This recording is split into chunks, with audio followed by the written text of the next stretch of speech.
வேப்பிலையில் வாழ்பவளே வீரபத்ரகாளி,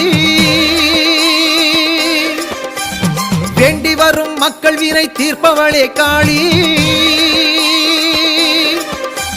சாய்ந்த நிலை கோலங்கொண்ட சங்கரனார் தேவி, சங்கடங்கள் தீர்த்தருள்வாய் ஐங்கரனின் தாயே, சங்கடங்கள் தீர்த்தருள்வாய் ஐங்கரனின் தாயே.